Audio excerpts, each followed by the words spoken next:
could've been a top pick, still a trending topic. Daily deposit, spit facts, we don't gossip. It's some real talk, put some knowledge in your noggin. On and off the court I run it, never see me jog. What it do, it's your boy Coach KK, man. I'm back with another episode of Daily Deposits, man. It's your boy, man. I'm surrounded by my guys today. You see me, got my guys in the building, man. Got my boy OJ next to me. I know y'all ain't seen my boy in a minute.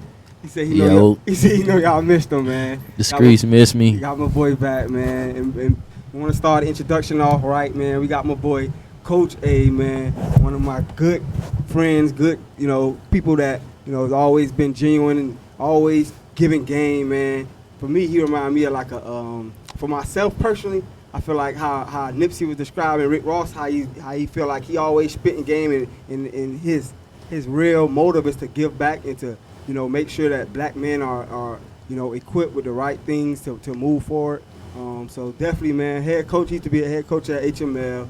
He was coaching at Norland, man.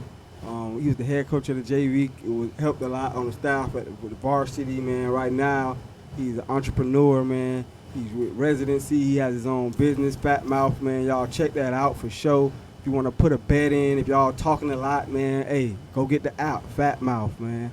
But next to me, we got my boy, Coach White, man. Yes, sir. Yes, sir. My boy, man. When I was at Norland, he was the quarterback coach, man. He man of many hats right now. Assistant principal at Miami Central, coached at Miami Central, coached at Miami Norland. He was a head coach at American, and just an all-around guy. Another entrepreneur, man. That wears many hats for sure, man. My boy, Coach White. And last but not least, we got my boy Zach. Zach Johnson. Yes, sir. What's up? My guy, man. My boy played for Miami Norland, state champion. Went on to play for Florida Gulf Coast, man. Graduated, played for UM. And right now, my dog made that switch, something that a lot of guys, we struggling to do, something that is like, it's a goal of everyone to find an avenue in a career after you're done playing sports. My guy right now, Luxury Realtor, just doing positive things in the community, and always had a plan. So without further ado, man, let's get it started, man. Let's get it cracking. First question out there for the guys, man. I want you guys to just tell me just about how did you get into sports in general. So everyone here, we played sports at a point in time. So I just want you guys to tell me about your genesis and how you got introduced to the sport. You guys as coaches, Zach, you been a player. You guys tell me how you got into your sports. All right, well, I started off. So I went to HML High School. I played football. I'm 5'9". I went off to Methodist University, and I played football for 1 year. And the coach was like, "You too smart for this. You need to leave this alone." So I actually started coaching my second year in college. That coach, my O-line coach, he took me under his wing, and I started coaching high school football. My second year in college, I really liked it. I liked the whole give back aspect. You get what I'm saying? Because when you're around young men like that, you see the need. You see the father figure need. You see the big brother need. You see the gap that you could be the in-between person for. So I started coaching then. I came home. I actually tried to go back to my high school to coach, and they was like, "Nah, we good." And then I ran into an old high school coach at North Miami, Coach Graham. Y'all probably know Coach Graham. And he put me on at North Miami. I coached JV for 1 year.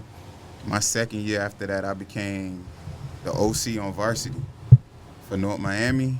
And my third year, I was the head coach of North Miami. I was the youngest head coach in Dade County at 24 at that point, and I was not ready for it.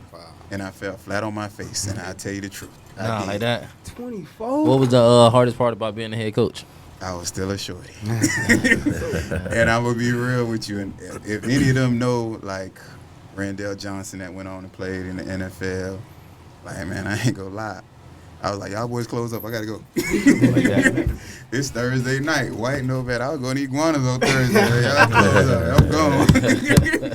I ain't going to lie. So, and I was genuine with them too, but I was still so young. You get what I'm saying? So I fell flat on my face. It didn't last long. I was only there for 1 year, and I was bitter.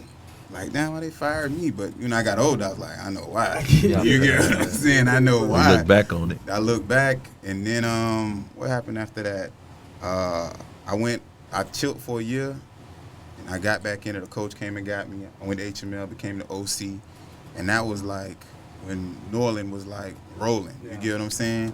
And White know I coached a kid named Hakeem Lawrence, and that year he led Dade County in rushing. Duke just passed him because they was able to go to the playoffs, and we wasn't. So Shorty finished up with like 1,900 in 10 games, but 9 really. You get what I'm saying? So that brought my passion back. Then I left, and then I went to Norland. And the one thing I tell you about Norland, I tell you about Bird, I learned like that made me a better head coach my second time around. He taught me how to treat coaches, how to treat kids, how to talk a little bit, because I was still, when I was younger, I talked. When I was younger, like, nigga, I don't need you. Quit. Like, I don't care. It ain't always like that. Somebody might be going through something where you got to be able to adapt to that kid. You get what I'm saying? Facts, big facts. He taught me. That's a fact. He taught me stuff like that. So then when the HML offered me the job, Bird was like, yeah, go take it. He wasn't on no like sucker stuff like stay here, we need you. He was like, man, go do your thing, fool. I'm gonna put the call in for you to make sure you get it. I went there. I was successful for 2 years, and then after that, it was just like time to move on. I came back to Norland, coached there for a couple years, and now it's at the point where it's like I feel like I've done more than enough to help a lot of kids, and I still will help kids if they need me. Now I actually help more kids like you. You're not a kid no more, you're a young man who will call me and reach out to me like, hey, coach, boy, you know somebody in this avenue, can you do something for me in this way? You get what I'm saying? So I might not be helping on the football field now, but now I can help you in the boardrooms because of relationships that I got. So that's kind of where I'm at now. That's real, coach. Right. Man, listen. It's a long road for me, man, but, you know, in a nutshell, man, in short, I got introduced to coaching, man. I'm like, I got introduced at 23. Kind of didn't have a direction, man. I had a son, and I knew I wanted to be a good father, so I couldn't stay in college and my son be home in Miami for 4 years and be without me. So I'm kind of like, what I'm gonna do? You know what I mean? So at the end of the day, it was like, look, my mom was upset, but I was like, look, Mom, I can't, I went through that. You know what I'm saying? My dad not really around. He around. I know him. He there. But not as consistent as he should have been. You know what I'm saying? So, yeah, you chalk it up to him being young, him being a young dad. You know what I'm saying? So it was what it was at the time, and I just knew I didn't want to be like that. So I was like, look, man, Mom coming home. She's like, nah, don't come home, Mom, take care of the baby. I was like, nah, that's not your baby, that's my baby. So I got to do it. So, I wound up coming home, and I was throwing garbage. I was working on the garbage truck. And my uncle at the time, God bless him, he's the one who got me the job. I started doing it in the summer, just as a summer gig. And then I wound up rolling over until, after the summer, I said, he said, I'll let you work a little bit, I'll talk to the people and get you on, you can work.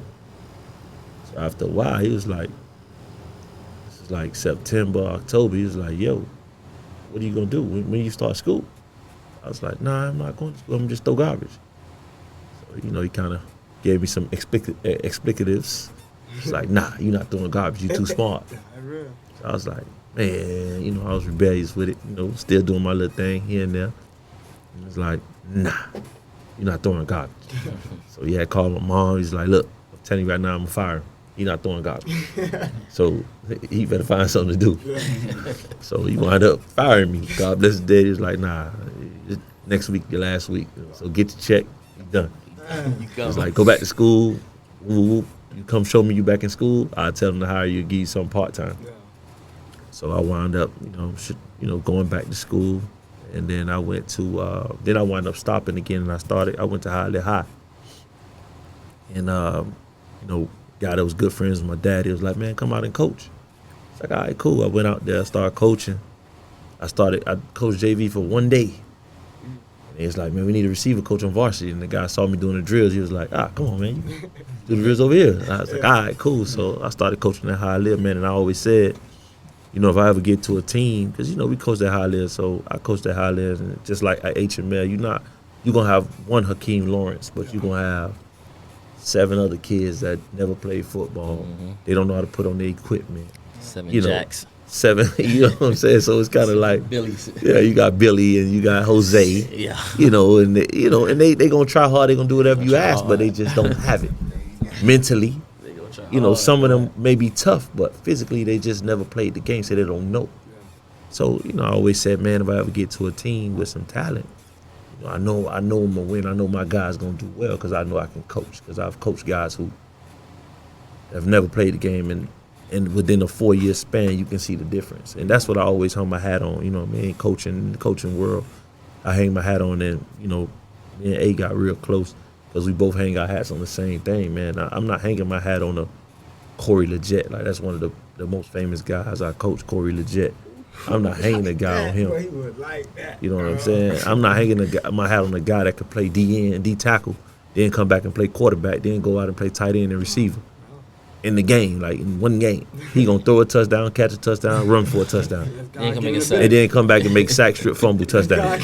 Like, it was crazy. You know what I mean? So I'm not hanging my hat on the Adewale Ojomo or Corey Lemonnier, who we got off the basketball court playing basketball. He's going into his junior year. He never played football. It's like, man, you want to go to school? Yeah. I remember him sitting on the steps crying because he didn't make the team. He didn't get moved up to varsity off JV basketball. Corey Lemonnier, never forget it. And me, myself, Coach Lou was like, man, you want to go to college? He's like, yeah. He was like, man, I was like, man, come play football. You know what I'm saying? So I never hung my hat on those kind of guys because they are who they are. You know what I'm saying? I don't have to, all I have to do is put you in the room. When they see you, they're going to say, oh, okay, come on. You got what they can coach. So, you know, that's kind of how I got introduced to it. And I wound up going to Norland with Berg. Met Coach Berg through one of my good friends' mom, and he was like, yeah, tell him to come out. I want to meet him and talk to him. We talked, and man, we hit it off. I wound up seeing Coach Tim, who was one of my high school coaches. I wound up seeing him, man, and he was like, oh, no, you here with us? Oh, yeah, we good. Nah, we good. Berg leave the quarterbacks alone. Because he's slipping as a head coach, man. He killing the quarterback, man. And, you know, that was just we just had a relationship because, you know, being a head coach is hard to coach a position. Yeah, 100%. So it was so hard on him because he had so much other things to do. Yeah. So he didn't really have time to groom the quarterbacks like he would normally do when he was an OC or when he was just a quarterback coach. So, and like, hey, man, Berg taught me a lot of stuff, man, and, you know, just how to treat people, you know, how to move around the recruiters, how to move around parents, you know what I'm saying? So it was at one point, man, even when you was in school, like, Berg didn't talk to parents. I did. You know what I'm saying? He didn't talk to recruiters. I did. He'd come in the end and be like, so what's going on? What we doing? I got a question. Why you think he do that? I was just Bruh, about to, like, He do that. I don't know if you seen the other day when I was downstairs. no, I was just about to tap in with that. He do Bird- that because Berg, and I'm going to tell you a quick story about Berg right quick, but I'm going to answer that question. Berg does that because Berg got a mentality he want to see you elevate. Yeah. Yep, that's what He exactly always I was want about to see you say. elevate. Like, he don't want nobody around him that's not trying to elevate. And I got a quick story about Berg. Everybody always say we look alike. People that don't know us be like, man, they call me out of Berg. I was like, nah, that's like my brother, but that's not me. So, he's like, hey, man, I heard you talking, man, to your girl, and you say you got 100 credits, college credits, right? I was like, yeah, I got 100 credits. He's like, man, you lying. That's what I do. He's like, all right. So when you going back to school? I was like, I don't know. I ain't got time. I was security at Norland at the time. He was like, you don't have time? I was like, nah. So he kind of didn't say nothing. He left. He walked off. I was like, Berg Thomas. Yeah. If you know Berg always got something going on in his mind. Like he won't say nothing. He'll walk off and then he'll come hit you with it later. Yeah. So he walked by me smooth. He was like, hey. I was like, what's up? He's like, hey, listen, man. I ain't gonna lie to you, man. If you don't go back to school, man, I'm gonna fire you. I said, what? I was like, what you mean? It's like, you fired. If you don't go back. Like, go back and get your degree or you fired, I'm gonna fire you. I was like, God. We just won state though. Like, we just won state championship, 15-0. I'm like, man, what? You for real? It was like, I'm serious. But I needed that though. Like, that was the motivation. You know what I'm saying? That was the, all right, get off your butt. You know, go do your thing. Go do what it is you need to do, man. And then, you know, I wound up coaching at American, becoming the head coach, and we did pretty well. I think we went 17-6, 17-5 in 2 seasons. I was going crazy at that time. And my first season we wound up finishing the regular season 9-1. I think that's probably maybe the best record or second best record in school history. Man, I know for sure, like, I sent more kids to college out of American than anybody ever did.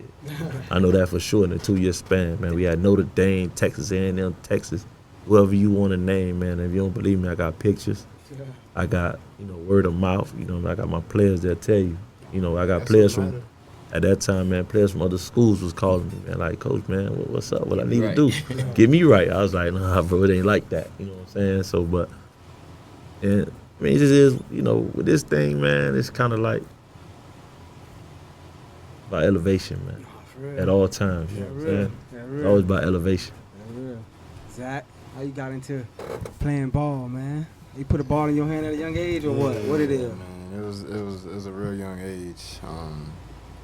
When we young, your parents just want to see you do something that make you happy. No, fact. And they try to do the whole football thing. I was like, man, I don't know about getting pushed around like this, man. And we did baseball the whole nine, everything. And then when basketball came around, it was just, it stuck. I was terrible though. I was terrible. And it wasn't until like my 8th grade year. 8th grade? Yeah, probably 7th grade year where it was like, all right, like I could play. I could kind of keep up. I could kind of keep up. But then what was your size around that point though? I was probably about like 5'9", 5'10". I was growing. Yeah. I was growing a little bit. I was getting a little bit more athletic. Mm-hmm. And then Sharon actually, Blue was at my middle school with me, but Blue was that guy. Yeah. He was that guy back then. Yeah. And I was just the younger, cat running around. Yeah. And they were older than me. They ended up going off to Miramar. I had another year in middle school, and then I really kind of became like, okay, guy. Yeah, like, all right, this is my school. Let me see if I can take over this area. Yeah. Took over the area, and then you get to high school, and now your name is buzzing a little bit.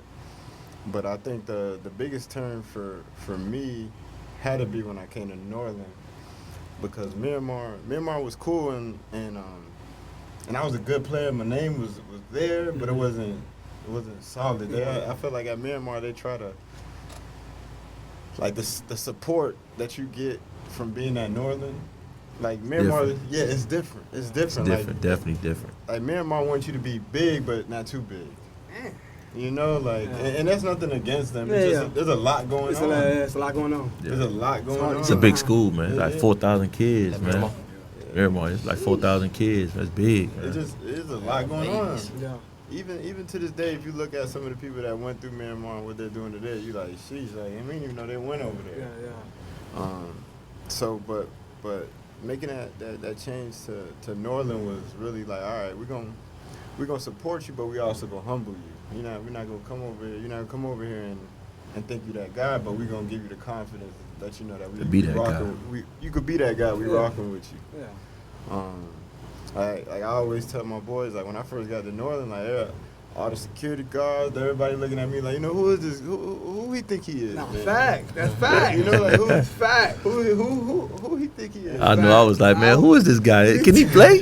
I was like, hey, Lord, man, can this guy play or what? Lord was like, yeah, he the truth. Coach. Man came in my Spanish class. I'm like, bro, who is this man? First of all, you know how it is. But you know how it is. When you in school, it's like, come on, man, finna come and try to steal my thunder now. What's up? I'm like, man, he probably ain't even like that. I went to this man game. I'm like, oh yeah, hey, man, you like that, bro. You got it. No, the dopest thing about Northern is that it's a community school. Like, for the most part, everybody that go to Northern known each other for years. Yeah. And so you coming in and you kind of interrupting a flow of what people typically been having for some years. Yeah. It's kind of like when you like, yo, who is this guy? You've been seeing everybody in here for a while. For sure. And but nevertheless, I never felt something like that, to be in a community that had your back, that they coming to the games and they supporting you like you their family, like you been like you their child. Definitely, At the games, definitely. damn near, breaking the bleachers. I'm like, yo, this is crazy. Nah, facts. Like, this is crazy. And tell me about, at Miramar, how far did you guys go as far as playoffs and everything? We went to state my freshman year. Y'all went to state and y'all Yeah, lost. We lost. We lost that state. What team y'all lost to? You remember? Can't remember Slip the name, line. but it was with Shane Larkin. Shane Larkin was on that team. It had some guys on that team. Dang, It was boy. loaded, man. Hey, so you the reason why everybody's saying Norland the basketball school? Nah, that started before Oh, Zach. you can't give him a It started dog. before Zach. That's a heavy It title. started right before there. Zach, man. You gotta, I'm not gonna lie, man. You gotta look on that gym wall, boy. There's All them damn trophies over there, There's too. A lot of them up there, There's a lot of them up there. A lot of them, Yeah, a for lot sure. of pictures up there, When man. we talking Norland basketball, I was saying off air, we can't not mention the basketball royalty at Miami Norland, which is the Roberts family. People that Definitely. produce some of the best athletes that come through Miami-Dade County, man. I don't even want to forget nobody, man. So I ain't finna start naming, man. Nah, don't do it. Don't do it. I don't forget somebody, dog. Don't do it. You You gonna gonna forget get in somebody. They trouble. gonna get upset. But You gonna get in trouble after the that's like night. basketball royalty at Miami Norland. Like y'all said, Norland been a basketball school, getting that title. I think that comes from just how serious and just the rich history that Norland has with bringing in guys. Their coach, Coach Lawton, being a father figure, someone that these guys could look up to and somebody that they could see and is like, oh no, we ain't finna come here and do whatever we want on Lawton. We already know what it is around here. So I mean, I want you to touch on Lawton and just him being, because I'm not sure exactly where he ranks as far as wins and state championships as head coaches, but I know down here in Miami-Dade, I think he's probably one of the most decorated coaches. For Well sure. respected. I don't know. Definitely. I don't know if he's number one, but he's for sure top 5, top 3. I don't want to give him the title and I'll be wrong, but that might be him. Oh, keep going though. Yeah. That's definitely, man. I mean, Lawton one of the best to ever do it, man. I'm not gonna lie, man. Like, just from, growing up in Miami-Dade, I'm a little older, so you see guys like Shaky Rodriguez and Frank Martin, them guys like that. Even, man, Troop over at Central.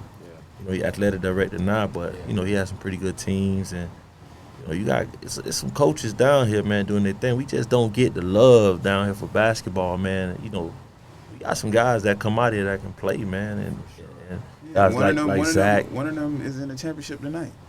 Udonis Haslem. Udonis Haslem. Yeah. You see what I'm saying? So we got guys that can play, man, but I just think being in South Florida, man, like you say, Norland basketball school is a football state because you play football all year round. So you don't find many, and it's not the kids' fault, is you don't have that many great youth basketball team, AAU teams, like you would have had like back in the day. You had a bunch of AAU basketball teams. It was a bunch. Like now, you don't see too many AAU teams. Not in Dade County now. If you want to start getting with your better AAU teams, you're moving up to like Broward, Palm Beach. Traveling. Those traveling teams.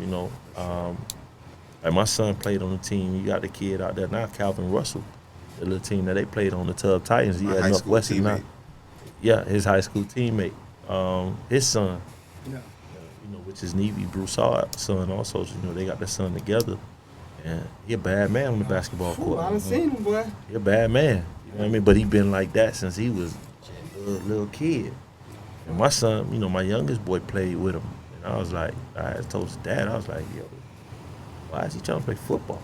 Like, he a bad man, but he good in football. He can play football, but I think, this is my personal opinion, I think he gonna be a basketball player. Like he like that. Like, he different. When you see him, he'll know he a basketball guy. When you see a basketball guy, he's like, they different. And I know we make jokes. We make jokes at Central, like you gotta play basketball. You see his shoulders. Basketball players have them sharp shoulders. They be sharp. Yeah. Football players, the shoulders kind of like more. Basketball go like this and down. They have them box shoulders. They shooting a lot of jump shots, man. For sure. I mean, I want to get this question out there so we get this answer real quick so we can figure out how you guys got into what you're doing right now really quickly. So, you with the entrepreneurship, you're big on that, man. When I say Nipsey Hussle, I mean Rick Ross as far as marketing. Like, you are a marketing genius, man. I remember I went out with you one day and just how you got this set up right here, you had it set up when we went out. And I'm just like, bro, I ain't think about it. And you was more so like, man, everything is marketing, bro. Like, whatever it is you want to do, it's all about marketing. So, I mean, just tell me about how you got into that and what you're doing right now with Fatmouf and residency. Well, it's all about presentation. So first, I definitely brought something from a guy, KK. You get what I'm saying? So the things that I'm involved in. Oh yeah, that, and also I believe in celebrating you while you're here. You get what I'm saying? So Definitely. these for y'all boys. Celebrate you while you're here. Y'all see Bell out. Hold Yeah, on. boy. Hey, y'all see A with the Bell out. But I got into two things. The first thing I got into was Fatmouf, which is my app. So the whole concept of Fatmouf is what we're doing right now. Fatmouf is about talking stuff with your friends. You get what I'm saying? So I tried to create a space where it ain't necessarily about the bread. On the Fatmouf app, you could, shorties be out there, man, I beat you in a 40-yard dash.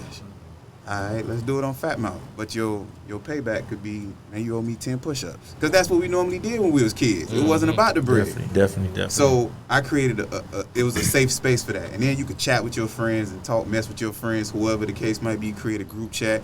But then obviously, as time went on, we evolved, and you could do like private things between you and your friends or whatever the case might be.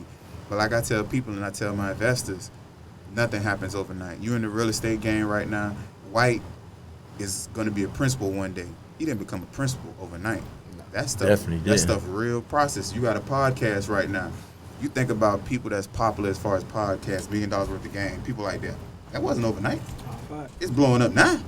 Them boys was recording for a minute. You get what I'm saying? So even I think about stuff like my app, people be like, I'm good. I'm good where I'm at. I'm good with growth. I'm good with building. That's one thing. That's my long-term goal. Residency is a hat company that I became a part of just by being in the right room at the right time. Like I was telling KK, I got a friend that is at that moment he was the director of player personnel for the 49ers. And White know him too. White done met him before. His name Rand Carthon. And now he's the general manager for the Titans. And I was just in a room at the right time where I met some guys, and because of my relationships in Miami, they wanted me to be a part of the team. So I'm a part of the team, and I pushed the brand like it's mine. And that's what I tell KK. Whatever you want to be a part of, sometimes you ain't gonna get no money right away. You gotta go push it like it's yours. And if you coached high school football like y'all coach it, ain't no bread in that. A lot of time, boy, you just going hard for something you believe in and something you a part of. Yeah. And then every coach don't get it, but it's gonna be a couple coaches who gonna get elevated, lifted up, college ranks. You get what I'm saying? And everybody ain't gonna get it because everybody grind ain't the same. You might be like, damn, how he got it? But that dude probably been coaching 15 years on the parks, coaching high school, whatever. Now that recruiter. Finally getting his flowers. Now a recruiter like how Bird, and I was going to chime in with that with White, Bird was giving us the opportunities to meet those dudes. Meet those dudes because Bird, like, one day he just a recruiter now, but he might be the DC one day. He might become the head coach one day. So Bird like, man, you go ahead and talk, man. I know all them boys. You go ahead and do it. Okay, when it's time to go out of town, you go out of town and take them. Now you can you can cultivate those relationships. So that's how this is built. Residency, and they're a brand that's real big. Like if you go on the website, so it's Residency with a 3 instead of an E. They big out west. You get what I'm saying? They big on the 49ers. They big in with the Raiders. They big in LA. You get what I'm saying? If you go on the site, you'll see Jalen Ramsey with it on. Jalen Ramsey, he got on the Miami hat now too. You get what I'm saying? And one of the things when I brought it down here with them, I was like, you know what, man? I'm tired of coaches getting left on and basically shitted on. Let's do something with these high school coaches so we can put some bread in their pockets. You get what I'm saying? And the bread might come from the head coach, but it could sprinkle down to the team in some form or fashion. You get what I'm saying? So if you go on there like that hat Coach White got on, it's called Essential. You get what I'm saying? And the whole concept of the brand is you might not necessarily like the Dolphins per se, but you might like green and black. You might like red and black. You might like teal and black without that whole dolphin patch on it. You get what I'm saying? So you still get to rep the crib, but your colorway, whatever you rocking that day. You get what I'm saying? So that's our whole concept. Because them boys are like, for the 49ers, I might be going to the club. I don't necessarily want to wear a 49ers hat, but I'll rock this SF hat. I would. Because I don't want everybody. 49ers. Yes, So that's how the brand is built. You know what I'm saying? And now we just trying to focus on our 4 main markets, which would be Miami, LA, Vegas, and definitely Tennessee this upcoming season. So those are things that I'm a part of, and I'm always willing to grow and be a part of like other people's things, especially if it makes sense. I mean, I got my 2 comedians that I coached. Everybody pretty much know Miami Got Jokes. Stop right there, homie. You get what I'm saying? So you'll see him rocking the residency brand. When them boys came in town for Formula One, because we had the Formula One deal, we had JIT, Don't Shop. I'm like, man, come through. Come meet these guys. If I'm your boy, why would I hold something away from you? You get what I'm saying? Only thing you can do is put yourself in the room and shine or look stupid. That's all it is. If it's your boy, let me put you in a situation to win too. You get what I'm saying?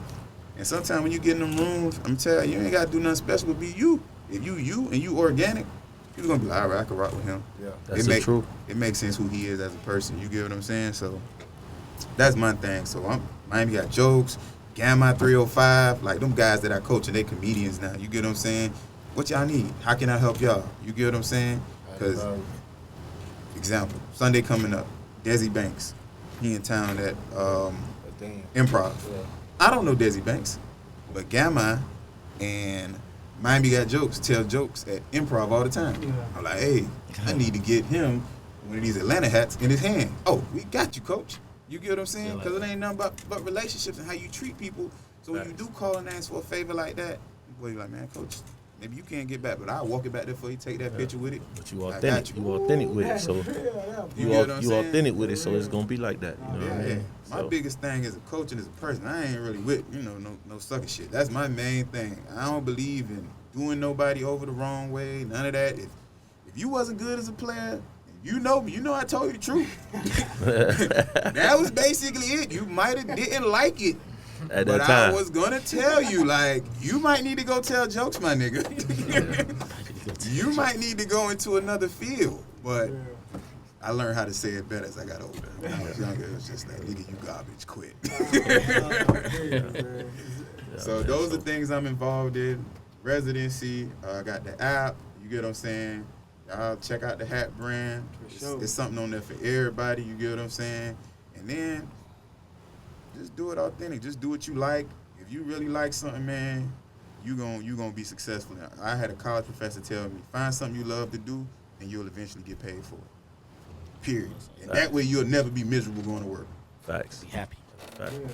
Real cool. How you got into? Man, listen. So my journey be a little different, man. I'm always a little different, man. I'm always, when I like I left American. Everybody was like, man, I had a couple other job opportunities to go some other places and be a head coach. And I was like, man, I'm just taking a year off and watch my son play, my oldest son. I'm like, man, I'm just watch him play his senior year because I had never gotten a chance to really just watch him play ball. Yeah. I was always coaching. So either I was coaching while he was at the park, I was coaching high school. Then when he got to high school, I was coaching at another high school, and he was, at his high school. And then he wound up playing for me for 2 years. And I was like, man, I'm going to just take a year off and watch my son play ball. And then when I got to, I started working at Central, just teaching. And then I got asked to, come coach. Like, man, come coach, man. We need extra. I said, all right. I was like, cool, no problem. I went to school there, high school. So it's like, man, whatever. Started coaching, man, built a bond with those guys, with Coach Smith, man, the head coach at the time. And built a bond with the principal at the time, Mr. Bethune, man. And Coach Bethune, man. And I built a shout out to Mr. Bethune, man, and shout out to my principal right now, Mr. Sands, man. Both guys, man, support the athletic program and support the school, man, in a major way. Shouts out to Mr. Lee that was at Norland. Those principals, those principals like that, man, they really get it and they really understand. They really understand where sports take them, sports, because they play sports, and sports got them where they at and was able to help them get through life. And I kind of, man, when I did finally get my degree, man, I kind of just didn't stop, man. I just got another one. I sat on my post at Norland for a year with a degree, with a bachelor's, as a security guard. I just got another one. And then when I left, I had finally got certified to teach. I left, went to American Coach, left American, I got another degree. And leadership, because I knew, you know what I'm saying, when I met Mr. Bethune, I was like, man, this is what I want to do. He was like, you sure? I was like, yeah. I was like, man, let's do it. And then I only had to tell him one time. I told Coach Smith at the time, I was like, man, I want to get in the administration and leadership. He was like, man, do it, man. You know, you that type of guy. I was like, man, you think so? He's like, yeah, you can do it. It's like, cool. Just that little reassurance, man, and you know, just basically how I got into it, man, and you know, with the help of those people, man, cultivating the relationships along the way, and just kind of, man, rubbing elbows, man, and you know, I met so many people as a security monitor at Norland that are now either a director, a principal, they something, and now me trying to get into the business and be a principal or be a director, those relationships I built. It was crazy, and there was a lady, you know, I'm not gonna say her name, but when I saw her at Central, she was like, "What are you doing over here? I remember you. You used to work at Norland, right?" I was like, "Yeah." She was like, "What are you doing now?" I said, "Oh, I'm a dean of students." I'm just talking to her. She's like, "What are you trying to be an administrator?" I said, "Yeah." She's like, "Okay. Send me an email." And, you know, I sent her an email. I'm just sending her an email. I was trying to get into the administrative program at the time, so I just sent her an email. I mean, of course, I sent Mr. Bethune and Mr. Sands. You know, I sent them guys emails, let them know what I was trying to do. I sent her an email, and between them three, it was done. You feel me? I got in the program, and then next thing I know, man, I went to the program as a year program, and I went for a month. I didn't even go for a month. I went to one meeting. I was gone, promoted. You know, thanks to, you know, shouts out again to Mr. Bethune, Mr. Sands, my principal. Everybody who helped me along the way, man, my journey, man. Coach Smith, Coach Bird, Coach A. You know, my boy was always, man, me and my boy talk a lot. He always motivated, man. Motivated me. Nah, man, you know, you can do it, man. Just do this, do that. You got to look at it like this. Even sometimes I get frustrated because I'm a little more hot-headed than him. So he, like, leveled me out. He be like, nah. You got to look at it like this. Man, I'm coming by your house, man. We got to talk, bro. I call him out of the blue. Man, what you doing? I'm sitting down, chilling. Man, I'm coming by. I'm in the neighborhood. And his door always open. If he home, his door open. He's like, come through. You know, it ain't no pressure. Even if I ain't there. Even if he not home. He was like, man, it's the cold, man. Just go ahead. You good. Just, you know, whatever. So that's kind of like how I got into it, man. I love it, man. I got into it because I love helping kids, man. You know, for me, it's not about the adults, man. You know, I develop relationships with the adults. And different things like that, man. And you cultivate friendships and relationships along the way. But for me, it's not about the adults, man. If you always do right by the kids, and I heard Coach Smith tell me this a long time ago, man. When I first started at Central, man, we just having conversation, and we shared a classroom.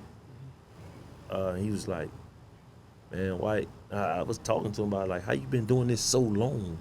He said, man, White, everything I do, I always do it with my kids' best interest.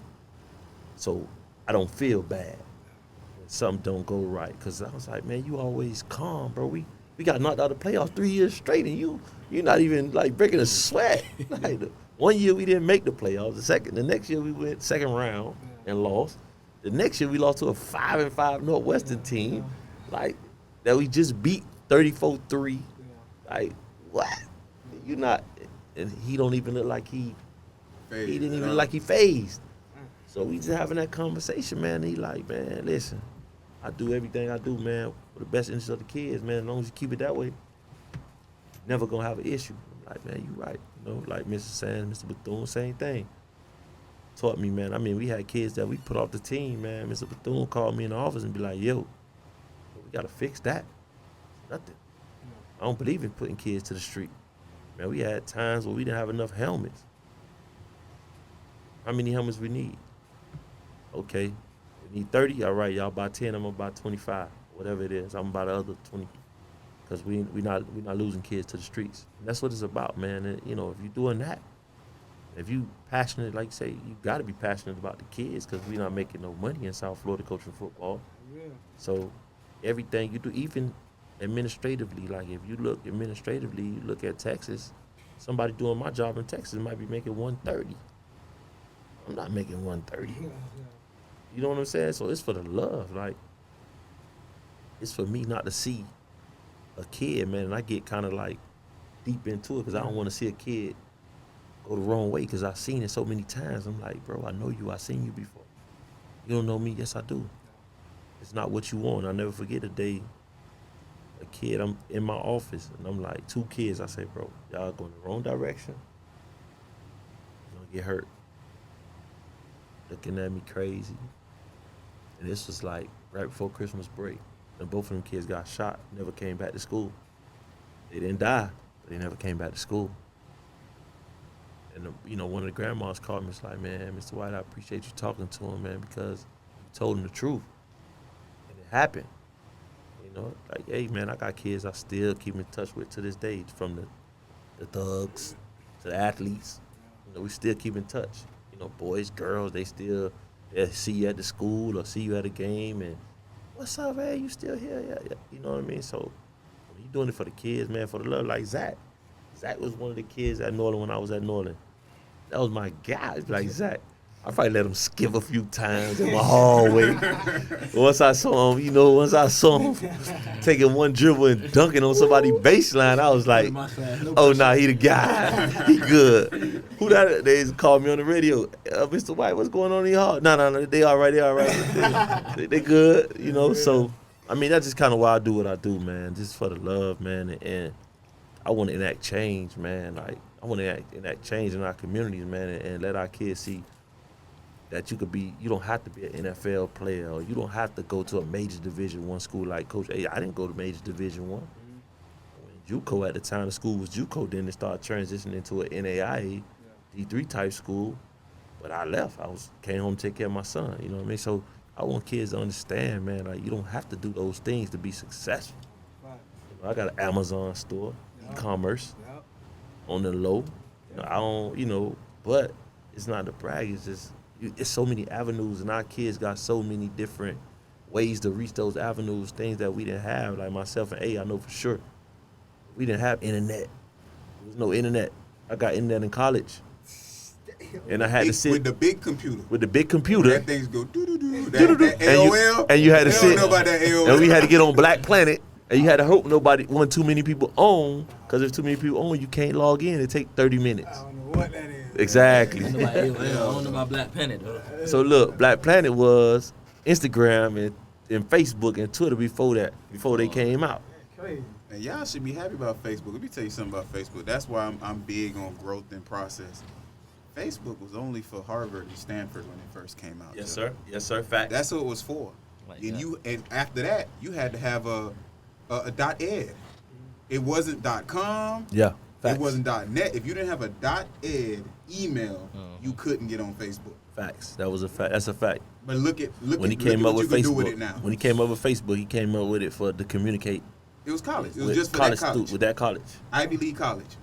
And Yeah. then it expanded. So, like, even what y'all doing now, where you start is not never where you going to finish if you got a plan for what you're trying to do. And sometimes your plan might outgrow you, but don't be afraid of that. Still go at it. Still go full speed. You might bump, bruise, fall. Yes, sir. But along that way, you'll figure it out. It's all right, man. Hey, I ain't know how to use this keyboard at first. Shit. Google. Fact. YouTube. And that's the whole thing. But I'ma figure it out. One thing I was just telling, hey, man, in the car, man, was walking around and talking. I was like, hey, I just changed shocks on my truck. So you changed them yourself? I was like, yeah. I showed him the video. I was like, man, I learned YouTube in like 10 minutes on YouTube. So, you know what I'm saying? I was like, man, there's only 2 screws.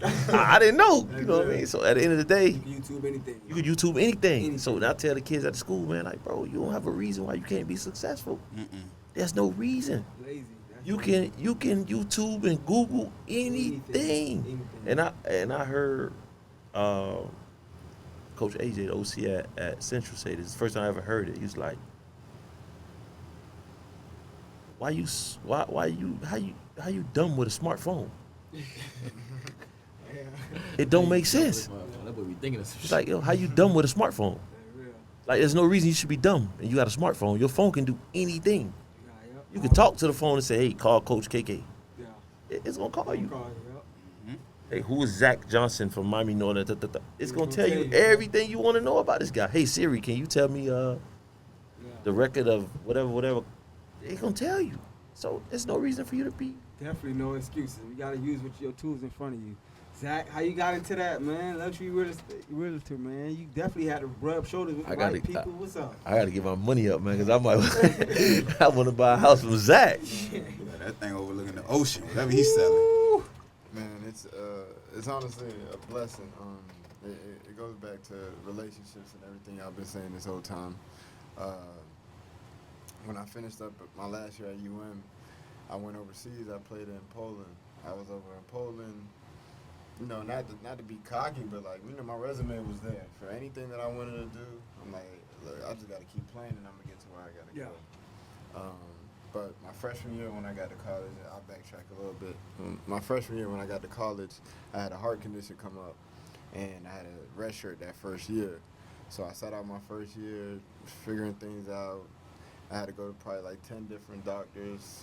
I'm over in LA, I'm in Portland trying to get cleared as a freshman. You know, it's fresh off Norland. Yeah.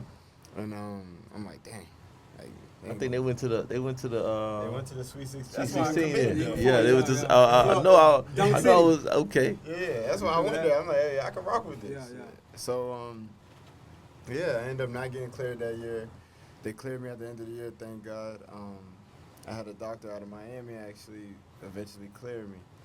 And I played my 4 years in school. I did 3 at FGCU at Gulf Coast and 1 at Miami. And so after Miami, I get over to Poland. Great situation, can't complain. And heart condition came back up. And this was right when COVID started, beginning of COVID. And they was not rocking with that. Yeah. They was not gonna take any chances. Yeah. They was not about to play. Especially that COVID. Oh, they was not playing. There's a lot of people who lost. A lot of people.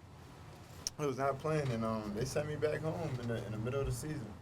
They sent me back home, and I was like, shit, you know, like damn. What to do next? Like it ain't even about the resume at this point. This is completely out of my control. Yeah, Like yeah. what's about to happen. So my mom, she was a realtor, so she was like, yeah, make sure you just get your license. You know, had that. And my coaches at like when I say these are great guys, like the guys down at are some, like. I mean, I met a couple of them. They definitely some good. They great guys. Stand up, huh? Yeah, stand up. And he said, what do you want to do? Just tell me what you want to do.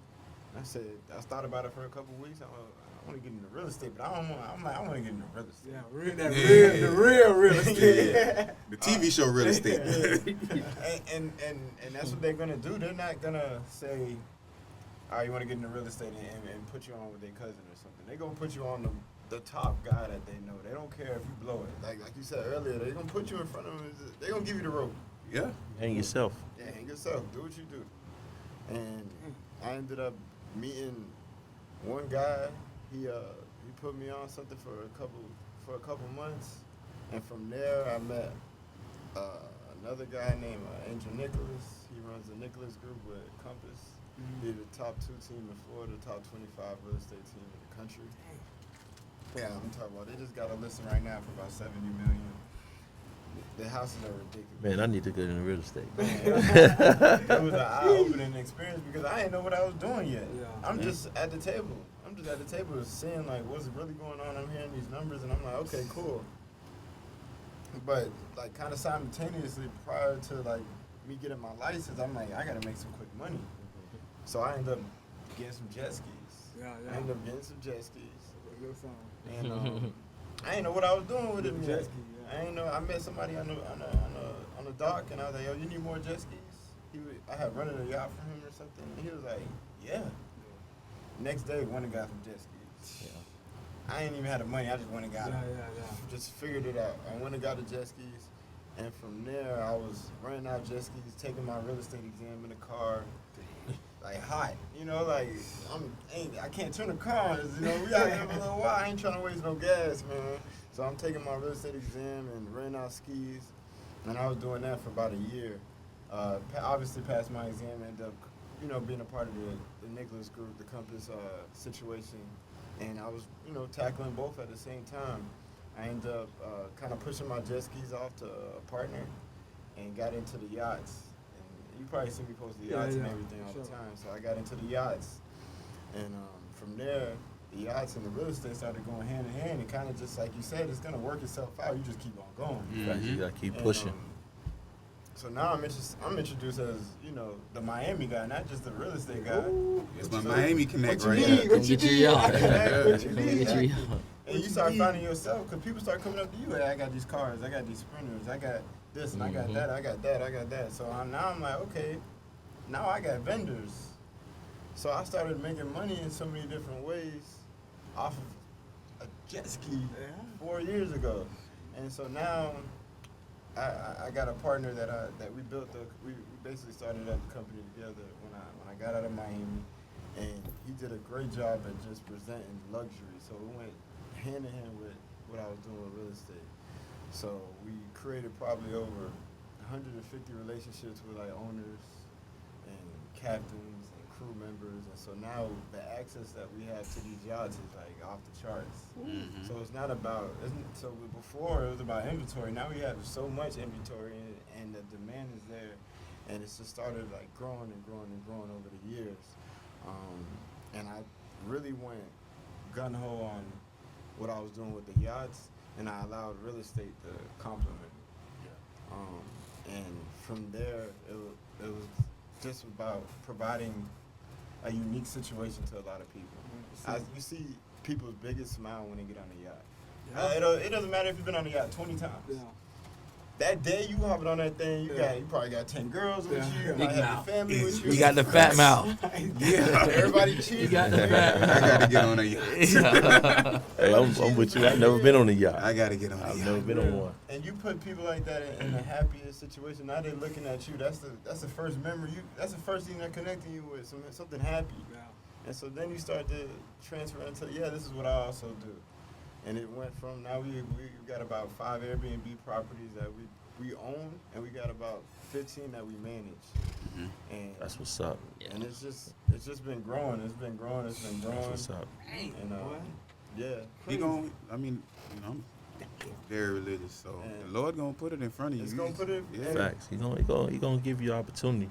The most beautiful thing about it was I remember that pain I felt when I didn't know what the fuck to do.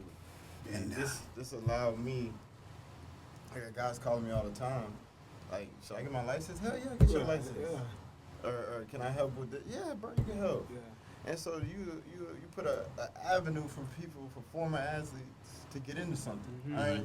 You know, you may want to get into coaching. Now you got people like you that's gonna help, that can, pave that avenue for them. Yeah, that's the thing, man. I was talking to A about that, man. I was like, look, man, like my next move, because I got my, we both got our own business. My next move, man, I want to start a nonprofit. And that's basically, you know what I'm saying? That's basically what I want to form it on. And that's basically what I want the foundation to be on, man. And I haven't got the name of it yet, but I'm working and I'm thinking, you know what I'm saying? And my thing is I want to provide a different avenue, man. Whether it's financial literacy, and that's what everybody's doing now, man. Let's just keep it. Everybody talking about financial literacy and this and that, this and that. That's cool, but let's get to the nuts and bolts, the meat and potatoes of this thing. What you gonna do with that project kid, straight out the projects, who only know how to play football? You don't have another way. How you gonna convince him that there's another way? You know what I'm saying? You can't convince him if you just a football coach. You gotta show them. You gotta show him something different. He need real stories. He need a real story. stories. Yeah. He need a Zach Johnson. He need a Coach A. He need a Coach KK. He need Coach. You know what I'm saying? He need a real story. But it take guys in situation like that who are just selfless. And that's part of the problem. And I ain't gonna lie, in our community, all these niggas want something. Yeah. And that's Everybody the wants tough something, part. man. Everybody wants something. You don't want to just do something for somebody That's a without fact. That's a handout type situation. Because even your situation now, you elevating. There's gonna be a couple niggas who gonna Come around. put me. Couple people, I ain't yeah. even gonna say, but they put me down in the real estate game, but don't really want to work. For sure. They You don't get what I'm wanna work. saying? They They don't want want the benefits. Zach on. Absolutely. Yeah, put me on. Yeah, They done got their license. They want put what me Zach on, got. Yeah. But they don't know what you did in get them there. 4 years. Boy, I was sitting in the car, Hot, sweating. selling Man, jet listen. skis, nigga, by myself. What you Man, talking listen, about? And I tell anybody, man, well, listen, man, at the end of the day, like, people be like, man, he got on fast. Like I told you, I went to one meeting, and then I was on.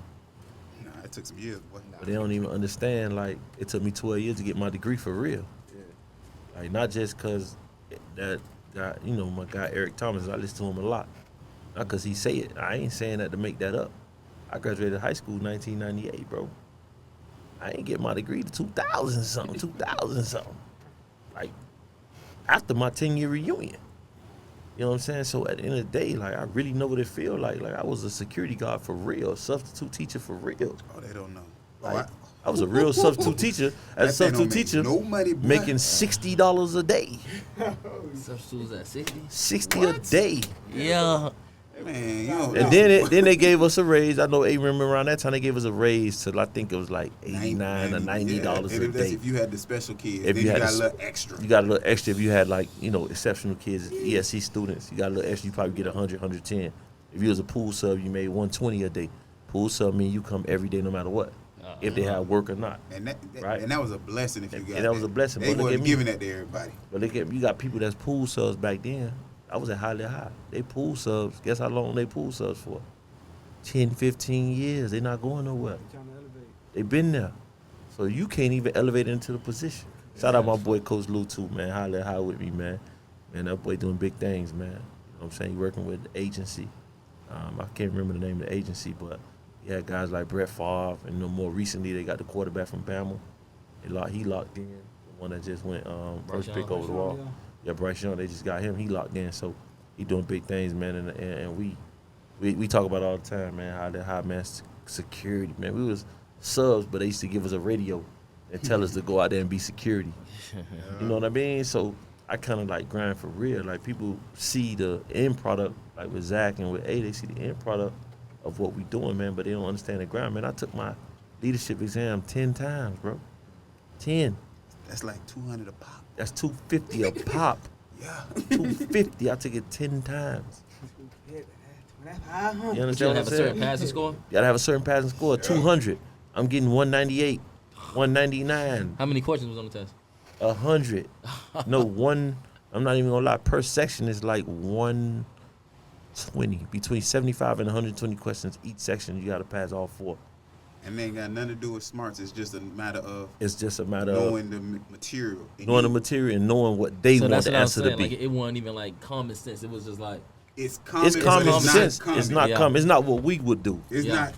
It's not yeah, to that. it's in that Yeah, that you got book. to answer You gotta like know. that. Yeah. It's basically procedure and policy. Yeah, You know what I'm policy and saying? procedure, just- You gotta know yeah. the proper policy and procedure. You know what I'm saying? And I think, like I say, man, my principal now, my former principal, man, they always stood on that.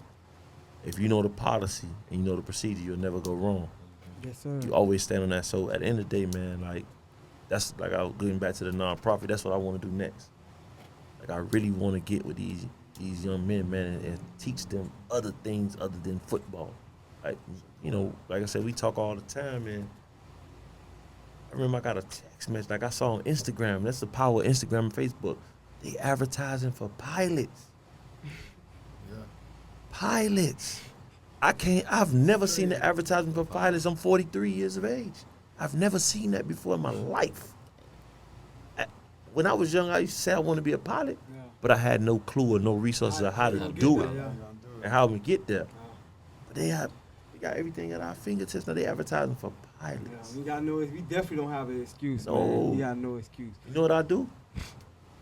I want to do podcasts too. Guess what? Yeah. I'm a YouTube and find out everything I need, and I'm gonna be a do my own. Facts. If I don't like it, I stop. Facts, If I like it, I'm gonna facts. keep going. Keep it moving. And I'm gonna tell you, man, there's a lot of good people out there that'll rock with you. You get what I'm saying? Like, even next week, I was telling Coach White, because of a relationship with a dude I grew up with, we're gonna be a part of the Miami Gardens first. I think it's like their first or second annual like golf tournament.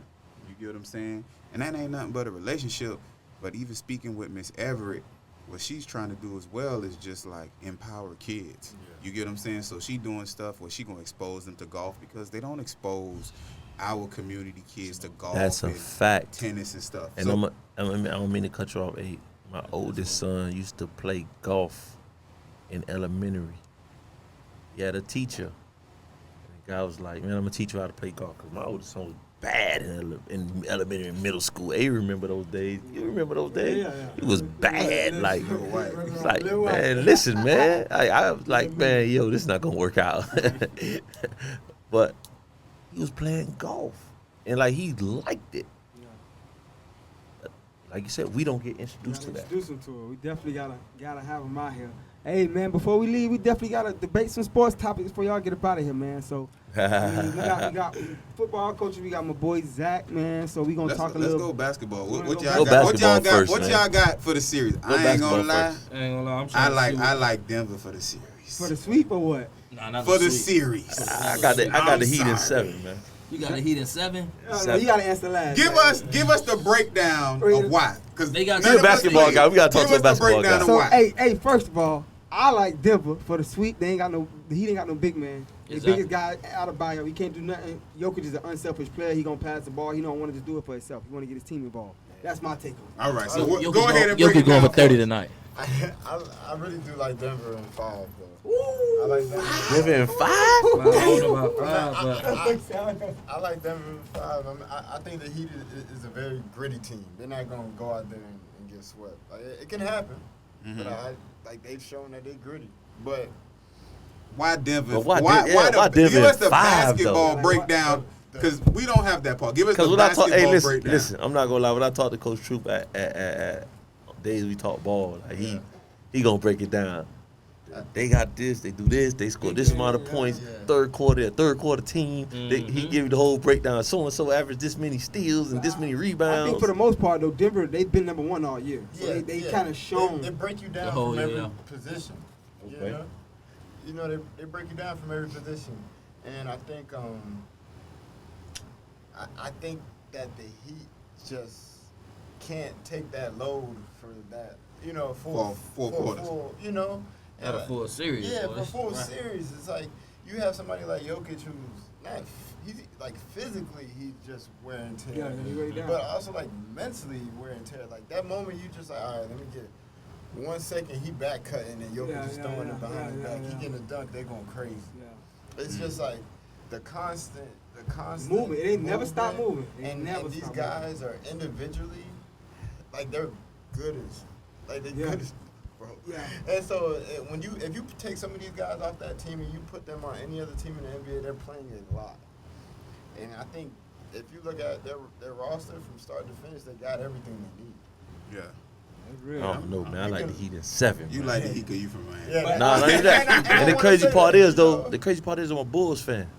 But I'm saying if the Heat win, how would they win the series? Like I'm what would they gonna be do honest if with they you. won Just the what he series? just said, they gritty. Yeah, that's how they would have. So they gritty. Like at the end of the The day, boys ain't gonna quit. They ain't gonna lay down. if they keep the game close, any game, any game close, within they win. 6 points, Yeah. 6 points or less, 10 or less, I love the Heat. In the fourth quarter, I love the Heat. Because you got a guy like Jimmy Butler. Jimmy Buckets. He gonna will his way. He don't look good. His game don't look fancy, but he gonna score. So I love that. Like I love to see Bam. He telling Bam. He making Bam play harder. Yeah. Nah, he gritty. Gritty. You know what I mean? I want to switch from the NBA though, Zach, and I want y'all. We gonna get our thoughts on these couple sports before we get up out of here. Zach, I want you to give me your top 5 Miami ball players from high school ball players that you know 'cause they probably didn't go Basketball? to the Basketball, Yeah, okay, basketball. okay. We talking basketball right now. Okay. So I want you to give me Basketball. the 5 guys you like, man. Whether it's you played against him, like, damn, he guarded me tough. It was hard when you get at, or somebody's like, I respected their game. Give me 5 guys. So not just his era, just Anybody, in general. all over. in general. Wow. In general, I know I always like to put y'all boys on the Well, that's spot. a tough one, I'm Zach. gonna put them boys on the spot too. Don't worry about it. Dang. Okay. Give me 5. Sheesh. All right. I'm gonna start off with home team. I'm gonna say Dewan first. Pick one. Yeah. Shout out Facts. to I'm one. gonna say Dewan first. Your presence, like, you know, we don't even got it. Nah, he's Euro stepping on the 3. All that. This He- man's a 7-footer dribbling the ball up the court. Nah, that was crazy. It's ridiculous. That was crazy. But so Dewan for sure. I think you have you got to give it to UD just out of respect of just being from the crib. Okay. Young and old. Let's go. See, damn. you know, I'll give it to Cleon. Cleon, shout out Cleon. Cleon was a bad man, boy. I'll give it to Cleon. Are we only talking Dade? Yeah, I mean, Cause I wanna put like you got Brandon Knight. Brandon Knight. You got Boy, was Kenny a Boyden. bad man. That's 4. Yeah, you got Brandon Knight, Kenny Boyden. I think those two and then maybe like Steve Blake, like. Okay. Where you coming in on the list? My dog. Out of everybody, where you coming in on the list? Dang. I'll say top 25.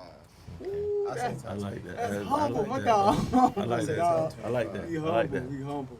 You know, like if I win every year in high school, then we got a different story. But you got guys who just like Carol City was crazy back in the day. Norland been crazy. Miami High been crazy. Miami High was crazy. crazy. Like even Crop had them guys. Crop had Shaky, but they had them guys. Like, they had crazy. them guys like it's so you know you got Angel Rodriguez. Yeah. He another guy. It's tough. It's a lot. It's All hard. right, so all right, It's and tough. one more. Give me somebody around like somebody that you watching that game that's in high school anywhere that you like. Man, I like that game. They showing me something. College shoe?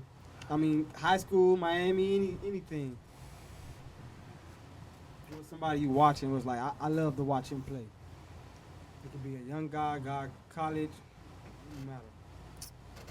Man, this may be like just like the obvious choice. Touche, Who that? Yeah. Who that? Somebody from a big school. I'm really impressed by Bronny James.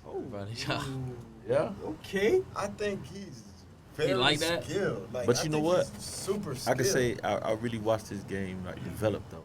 Yeah. Like you can see him from when he was a freshman at Sierra Canyon you or can whatever. look at him and be like, they're not even worried about you dunking on anybody. Yeah. Like your foot needs to be pointed this way. Yeah. In order, like it's real detail. Yeah. And you can tell like Bron's or whoever's in his ear, like look at me, and you're gonna get the athleticism, but we gonna focus in on these skills. Details. Kind of like how Kobe was. Yeah, Technician, It's, like, it's real attention to technician. detail. You know he's not doing too much, and then you see him. They were trying him. They had him top 100, but he worked his way up to being a McDonald's All-American. I found that really impressive to be Be somebody LeBron on that James' son, stage. yeah. You know, because they want you to do that. And then what he did in the game, he shot what, 4, 5 threes, making all them Bro, things. it's like I'm impressed by that. That's real. I wish I could say underdog, but I just don't have an underdog name. Yeah. You know. So Well, that's- no, Bronny, I feel like he kind of underdog, but let's switch it to football real quick. We got some coaches in here real quick, man. Let's debate some teams. Miami Norland, y'all went 15-0. Facts. Y'all beat That's a fact. y'all would have beat Central that year. Which year? The That 15-0 year or the year 15-0 before? The 15, because I remember they were saying that So Central was the supposed first to. year we went 13-2 Yep, and with Benji at quarterback. with BJ at quarterback. Shout out to my boy BJ, man. Now that team, that was a team I believe with Tommy Schuler on, with Darrell, Tommy Schuler. I'm not gonna lie, we was 38 strong then. We wouldn't have beat them. Nah. I think it might have been a close 2011? game. Nah. Nah, not the 15-0 team. I'm talking about the year Oh, before. yeah, before that, yeah. The year before, I don't think we would have beat them. And I love my team, but I just don't think we would have beat them. When you look at that team, that Tommy Schuler, them guys is on, man, you got guys that went to the league like Cato, Yeah, right. quarterback. You got offensive linemen. You had about 8, 9 guys when we sat in the classroom the other day and named them that got a shot at the league. They may not still be there. The CJ Gaines of the world, Darrell Eskridge, Big Boosie. Shout out to Darrell. He got his own podcast. Shout out to Shout out Darrell to too, Darrell. He man. gonna be He on got his there. own podcast, but you got about Devontae Freeman, the running back. Joe Yerby was a freshman, I believe, then something like that. So you got on that team. Miles Pace, like Dietrich was a freshman too. Hey, Dietrich was a freshman. You got, and I'm just talking seniors. You had like 9 seniors that went D1 and got a shot at the league. Like, how you beat that team? You couldn't beat that team. So I'm since I held my dog Zach Nah, back but to the fire. hold on. I got you. Go But ahead. the 15-0 team the next year, Hey. and I argue with Shula all the time. We All respect that that. When it We came respecting through, that. We talking about with Yeah. Big E and Big E, Tico, man, Fetty. we riding I-75, man. Straight up. Like, Woo. the 15-0 team, I feel like we would have spanked them. We would have beat them. I mean, I don't think we would have blew them out. Probably been a real close game. And I say we would have won. If it was close, anywhere close in the end of the game, I say we would have won because our kids are so hungry off that 13-2 that lost. They were so hungry. Like, they didn't even want to play the regular season. It's like, man, we can't start playoffs. And if you look at our playoff run, on the 15-0 year, we was down in every playoff game. We was down and we came back. Yeah, for sure. We came back and won every playoff game. Let me hold your feet to the fire real quick. You coached at 3 schools, to my knowledge, that since I was of age, you was coaching at 3 schools: Norland, American, and then you was at Central. So I need you to give me your Mount Rushmore on each school. The best players that you At to each school? you. To me? Yeah, at each school. To That you. I coached at So each school. five each. Five Hey, each. Mount Rushmore is 4. I don't So know. my four. Okay. 4. So it's the 4. It don't have to be guys. Well, yeah, let's go guys you coach. Let's do Guys, I coach. guys you coach. That's so let's start at Norland. At Norland, it's got to be Duke. Dude. Of course, you know it's gonna be Duke of Earl, my guy, man. Sure. And I'm not gonna lie, man. Like you had like a guy like a Fetty Davy Shit. who was So he's the he was an animal, and people Oh my God. underrated him, and he was so underestimated. Like, and he's still my guy to this day. If y'all only knew what we did, man. Me and Fetty, I used to make Fetty do push-ups before he came in to see the recruiters. And he was the first name I would call. And the first name Duke would call, I'd be like, nah, my boy Fetty. And I'd be like, Duke, where you at? He'll be like, nah, call Fetty first, coach. Let him see Fetty first, because they see me, they're going to leave. No. I mean, he had the physique. He had the build. So Fetty had the physique, but he was short in stature. So I would call Fetty and I'd make Fetty do push. I said, Fetty, listen, man, when you come in here, don't wear baggy shirts. You wear Under Armour. Because Fetty was rocked up. Man, Like, he that- looked like, man, listen, Fetty looked like he was fresh out of prison, Let man, me tell you a in story real quick about the Fetty, 12th bro. grade. We went to the same middle school.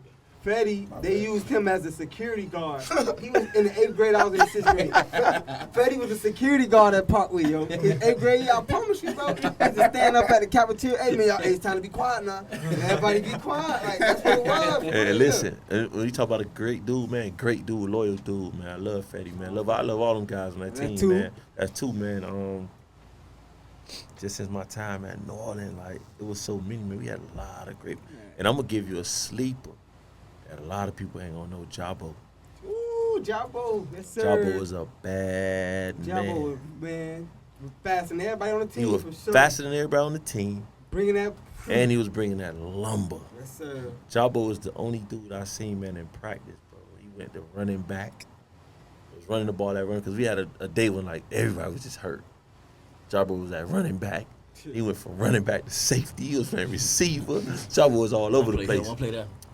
And the crazy thing is, man, it's like I gotta put Carlton, man. Ooh. See, murder. Carlton was a bad man. Carlton came out there trying to play receiver. A lot of people don't know that. Yeah. You know Coach Brooks had to make that move. Carlton couldn't catch a cold. Coach Brooks had to make that move. Coach Brooks was like, "Hey, son, it's not for you. You might want to go to the other side. You real physical. You can go to the other side and hit people." Yeah, yeah. And I told Carlton, I was like, "Nah, you want to go D1, bro?" He's like, "Yeah." I was like, DB. And a lot of people don't know. Little known fact. We had 4 Division I DBs when Carlton was there. But they all didn't finish at Norland. We had Jeremiah. You had Carlton. Jeremiah, Sleep, Carlton. Sleep. Then you had, it was 5. You had Joey, Hispanic Ooh, kid. shout out to Joey. And then you had Coach Berg, son at the time. Oh, Dre. Shout out Drake. to Dre. He went to You Kent had State. Drake. Yeah. You had 5 D1 DBs at Norland. I remember all of them was They were freshmen. babies, yeah. All of them was babies. And I used to tell the recruiters about them, like, boy, we got the best secondary in the country. Nah. And then you go back and look at it. South Carolina, Auburn, Kent State. And Joey wound up going to a real high academic school. I forget the name of the school. One of them, I don't remember. So then at American, I got to put Jeremiah in there. I got to put, this is in no particular order that I coached at American. Jeremiah Denson. Karan. We talked about Karan earlier.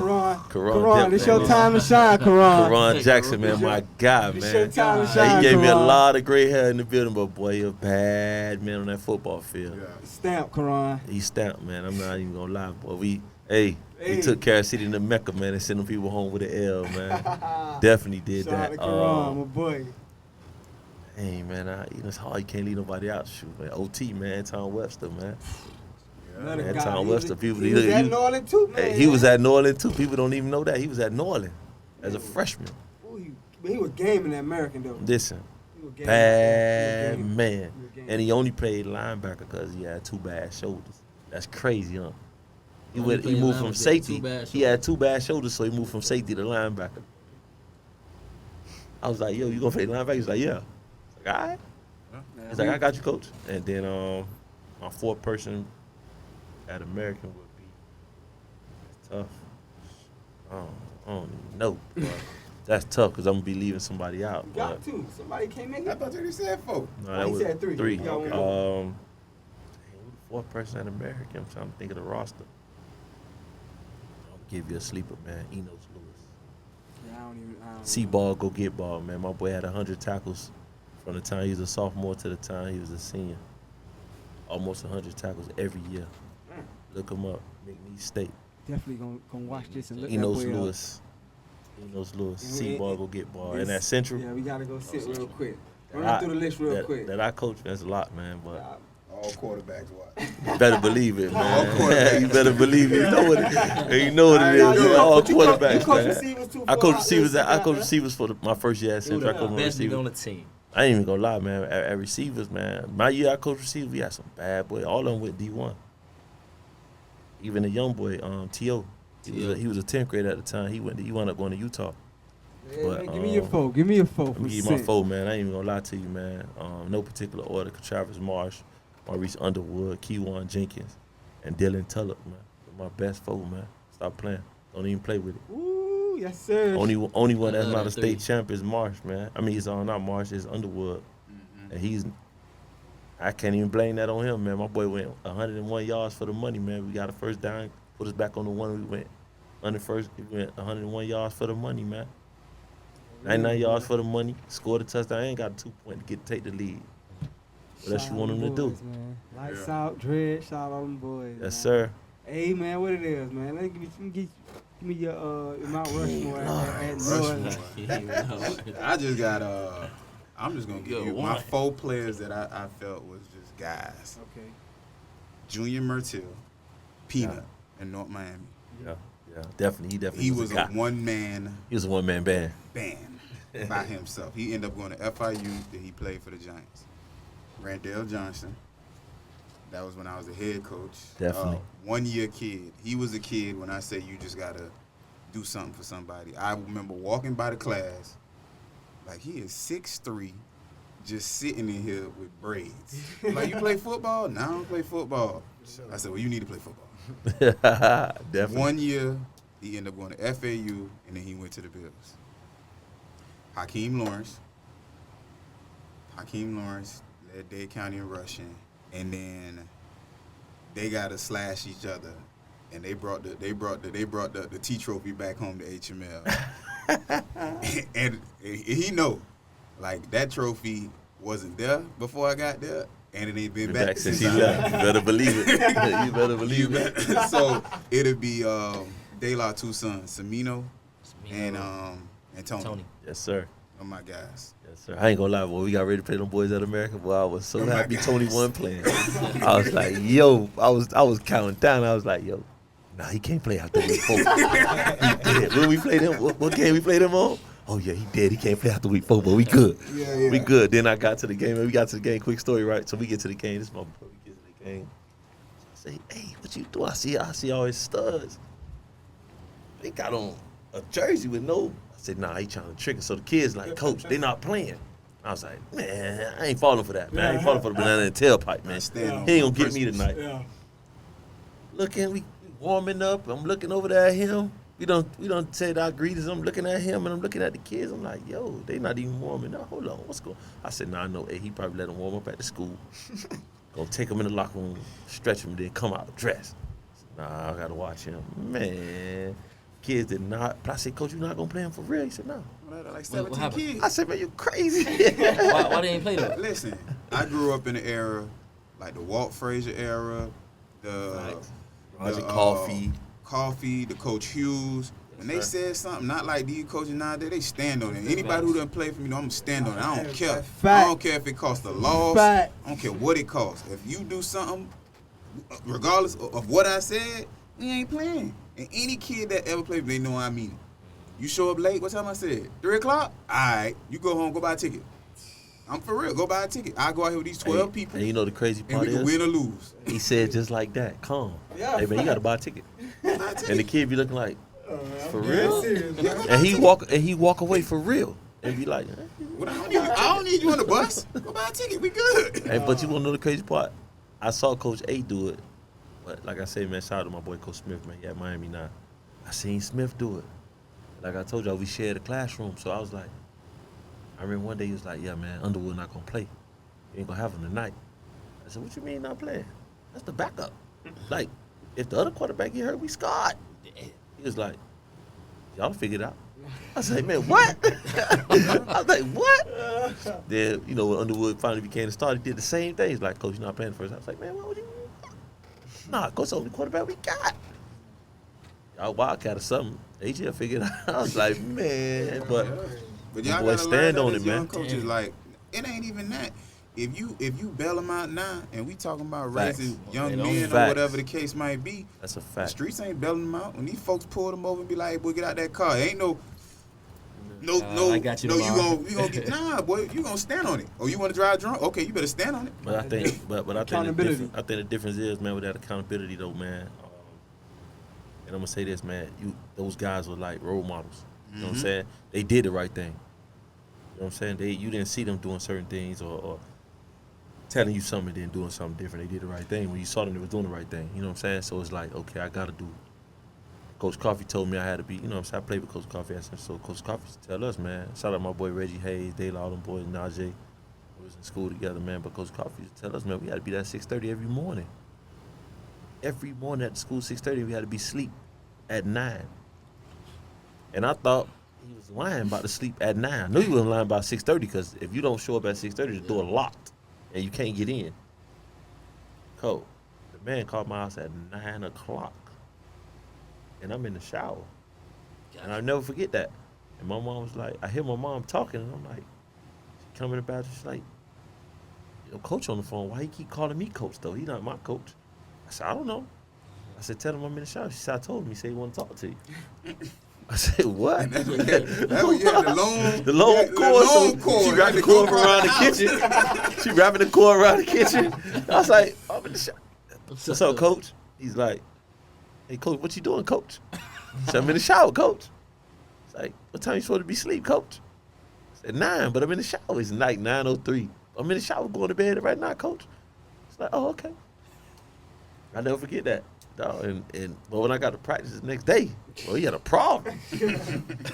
But it was, you know, it was what it was. It was what it was at the time, man. It was accountability, man. And I think, too, man, and this is, you know, all the coaches out there, man, we're going to teach accountability, man. We got to make sure, man, we model that same behavior, man, and make sure we treat these young men like young men, man.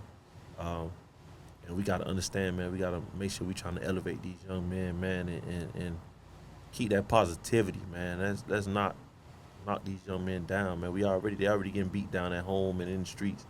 Let's build them up, man. Yeah, we're going to be hard on them. We're going to be tough on them, man, but make sure we elevating them. And let's make sure, man, when you beat them down, man, build them back up. That's the era we came from, you know what I'm saying? They don't beat you down, but they going to build you back up. You know what I'm saying? So I see it too much, man, and that's going from, you know, the pause to high school, and just different places I'm at, man. You see it too much, man. They getting tore down, man, but they're not getting built up, man. And they need to be told that, you know, when they make a good play, man, they need to be told they made a good play. Yeah. It's not, oh, man, that's what he's supposed to do. No, he made a good play. He made a good play. Like, I'll never forget, my boy might get mad at me. I tell the story, man. My boy scored his first touchdown, man. What we talking about? Big game against the West. I remember. Big game. I'm talking about big game. He was there, big game. I'm talking about game tight. Hold on, that's when we was running the little Jets. We was running the Jets. And then we wound up going spread. And I'm like, man, they not KK like, man, coach, I'm open. I'm telling you, I'm like, I said, yeah, I'm looking at the play, and I'm like, bro, I say, Bird, they haven't covered KK yet. And A like, I was just finna say the same thing, bro. I said, quarterback, man, throw it to KK, man. He open. Drop back. It was Mayday, right? Yeah. It was Mayday. First, when I got hit, I got smashed by the safety. Yeah, you got smashed by the safety, but still, we had that faith in my boy, man. My boy been catching the ball all year. What y'all talking, man? He gonna catch that thing, man. We are tripping. Caught that thing and touchdown. But, you know what I'm saying? Good game, close game. We wound up losing in the end, but I won. But at the end of the day, guess what? If we wouldn't have been building them up for that moment, he would have blew that bread. But it wasn't no thing where Cole couldn't play. Cole was just small. Cole about 112. I had them gangsters around me. Then he had some gangsters around him. Shout out to Zay, shout out to Kendrick, D-Man. They were gangsters, man. Listen, we had guys, but Coach was like 112. I was like, I remember Bird used to be like, man, nah, I can't let my boy KK get hurt, man. Y'all better block for my boy, man. For real. So, but yeah, man, coaches, man, you know, that's just my parting words, man. You know, hey, man, let's build these kids up, man. Build them up, man. They already getting towed out by the streets, man, by the police officers, by everything they got going against them, man, being young black men, man, trying to do this thing, and they trying to make a way. And let's make sure we build them up, man, breathe life into them, man. Let's breathe life into them, man. Let's make sure we letting them know that we do believe in them, man. We still, yeah, we being hard on you. We hard on you for a reason. You know what I'm saying? I'm hard on you because the street's going to be harder and everybody else going to be hard on you. But at the same time, man, let's build them up, man. Put them to the side and let them know they did a good job. Let the apology be as loud as the disrespect. You know what I'm saying? Make it like that. Loud as the disrespect. Yes, sir. If I can scold you in front of the whole team and go off on you, I should better tell you did a great job in front of the whole team. I should better let you stand up in front of the whole team and praise you and tell you, man, look, man, he did X, Y, and Z. You know, he made the honor roll, fellas. Yeah. He made whatever. Let's start celebrating those things, man. Let's start celebrating honor roll students, man. Student athletes. You know what I'm saying? We call it student athletes. It's cliche. Yeah. He a student athlete, but we don't celebrate it. We don't push them to go to tutoring. There's no incentive for it. We ain't giving them no incentive. It's the culture. You know what I'm saying? We got to start incentivizing those things, man. Put these kids in the tutoring and don't just have them going there just to kill time. You know what I'm saying? Man, let's do something different, man. That's facts, man. Before we get up out of here, man, I definitely wanted to go around and everybody, you know, give a shout out to their circle. People that, you know, because we didn't make it here by ourselves. So, I mean, we've been giving shout out all day, but I definitely want you guys to give a shout out to your circle, your close circle, people that's been there for you guys. And then I want you guys to give shout outs to anybody that y'all know that you probably might want to see. It's going to get edited, it's going to get recorded, it's going on the tube, you feel me? So, give your shout out to all your peoples, man. You feel me? Make sure you don't leave nobody off. For me, God, my family, they always been supportive. Trina, I love you. I appreciate you. You support me all the time. Ooh, my boy kissed that baby just did. Lily. And I just thank all the people that, you know, that's been behind me, supporting me. You get what I'm saying? And sometimes it ain't the people that's out there doing it in front of everybody. It's people on the back end. Background, man. Yeah, like these folks hit me from the hat company like, boy, everybody must know Coach. Hey, boy, they buying these hats and they putting that code in. Boy, they must know you. Facts. I said, man, it's just, I guess just being genuine. People like, man, we just gonna support you. You get what I'm saying? So there's a lot of people like all the time. You can say you so many people you could thank and you could not thank. My coaching tree of just people who just gave me opportunities. I wasn't supposed to be no OC. I wasn't supposed to be no head coach, but it was somebody back there like, that's a fact, man. Give that boy that shot. You get what I'm saying? He's smart. You know what I'm saying? Give him a shot. Because it was always somebody on the other end like maybe nah. But the yeses outweighed the no's. You get what I'm saying? So there's lots of people out there, man. You just gotta like I gave y'all boys them bottles or whatever. Give people their roses while you can, because tomorrow ain't promised. And the way the thing's going now, boy, you better tell people you love them. You better show them you love them. Fact. Enjoy your life as much as you can.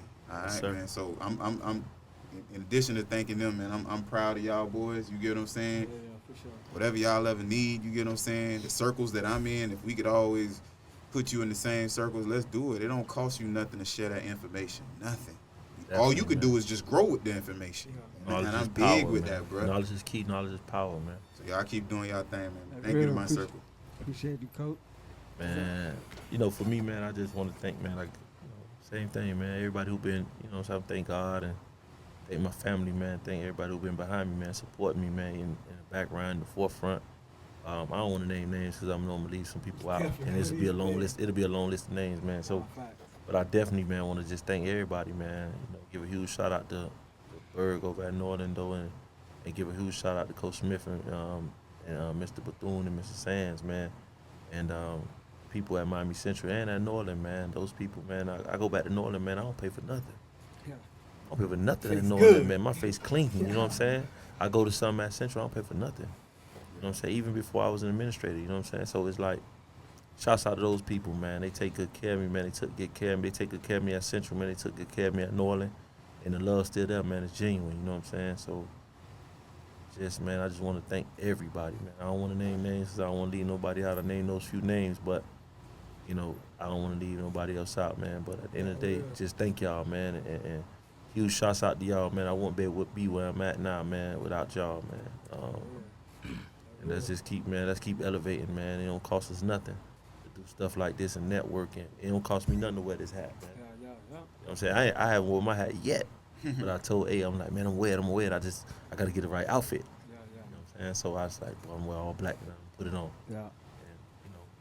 You know what it is, man. I know you coach at Norland, but y'all know what it is. Y'all know what it is, man. Y'all know what it is, man. Hey, Bird, man, you my guy, but man, you know what it is, man. I'm not coaching, but boy, you know what it is. What week that is?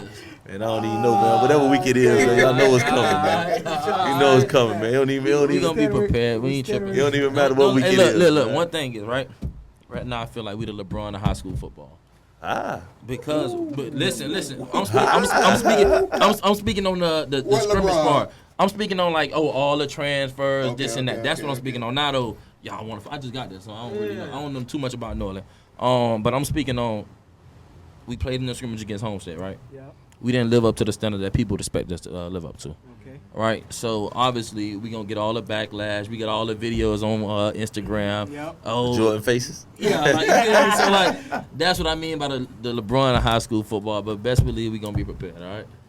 I love that. Yes, sir. Man, he sound political, man. I'm telling you the truth. All right, Lou Holtz. I'm telling you with Lou Holtz answer, man. You know Lou Holtz answer, man. Expectations. Say it again. You got the privilege of expectation. That's all. The privilege of expectations. A lot of teams ain't have that. Western, you ain't had that. Hey, listen. Hey, Western, I ain't had no expectation. Hey, listen. I ain't had no expectation. Before Zach go, ask A know what it is. When we get off the air, we can't tell it on the air, but A know what it is. Yeah. I let my boy A come for a visit. I hollered at Coach Smith like, man, I need my boy to come see what's going on. My boy said he need to see in person. My boy Left was like, yeah, I see why y'all win. Y'all got a good program, yeah. I hope that's what you're speaking on. Yeah, he's like, I see why. No, I'm talking about you got to see in detail what we do. What y'all, yeah. He's like, yeah, I see why y'all win. Nah, but you see that right there? 922 is over, Coach. He talking about something. It's 922. I ain't what that is? That's when they play. You said 922 tonight? What we talking about? September 22nd at Trash Pile on ESPN. Daily Deposits playing? I'm lost. That's I know what it is. Hey, come to Trash Pile. Biggest game coming of to the year. You know what happened last time they came to Trash, right? Hey, what happened the time before that? 30 burgers. What happened the time before that? 30 burgers. They've been going back and forth, man. It's going to be a good game, though, for sure. It's definitely going to be a good game, man. Be at Trash Pile. Be at Trash, man. Be there, be square, man. Lock the gates, man. Y'all know what it is. I'm going to just give y'all some. I'm going to just tell you, I'm going to give you some. I'm a spectator. Y'all can have all that, Coach. I'm a spectator, too. I'm a spectator, too. I just like to talk a little trap. I'm going to give you some advice, man. Both teams, man. Don't come in talking, man. Just be quiet. Why not? Just be quiet. It's too big of a game. So somebody don't talk. Man, somebody gonna like I'm going to tell you this. If you come in talking, Gonna wake them boys up. Bulletin board. Ain't even no bulletin board. You gonna wake them up. Say poke the bell. Poke the bell. You gonna poke them boy? Don't do it. You gotta think of it. Me personally, I want to poke the bell. These two bears. I want to poke the bell. It is what it is. Don't do it. Just let them sleep. You know, you might catch them sleeping. You know. But if you wake them boys up, I want them boys at their best. They gonna go in the locker room, boy. They gonna get one of them come to Jesus speeches. Yeah, all the Martin Luther King speeches. I want to hear it all. Shout out to Jude. I want to hear it all. Shout out to Coach Jude for sure, man. Hey, Zach, Jude is at Norland, who your circle, man? Who you shouting out, man? Man, I want to say thank you to God first, of course. Sure. My family, and that goes for like coaches, friends, mom, sister, my family, like just them believing in what I had going on, and just allowing me to grow into whatever I was gonna grow into. Yeah. And I also want to thank Norland. Anybody that went through Norland, like when KK hit me up about this, there's a lot of things that people hit me up about over the years that I really take lightly. I'm like, when it comes to Norland, I don't play that. I don't play that. Facts. Because them boys took me in when they didn't have to. I'm not originally from that area, you know. Yeah. I grew up doing my own thing, you know, and them boys at every game. We embrace that boy for sure. KK at every game, Zay at every game, Kato every game. Every game. You would have thought we would have grew up together. Facts. So everybody that played a role at Norland, man, shout out to y'all boys. Yeah, shout out to Norland, man. For sure. OJ, man, you hitting that to me. What's up? Man, I'm gonna give a shout out to my mom.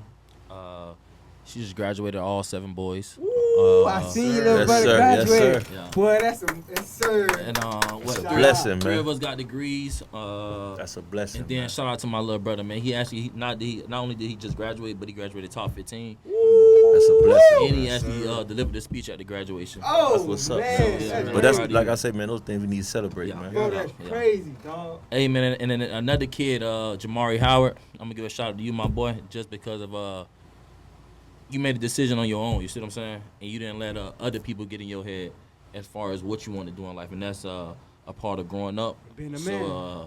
I'm real proud of you and making your own decision as far as what you gonna do next, as far as like life, football, high school, so far. Man, that's real, that boy. For myself, I definitely want to shout out my mama.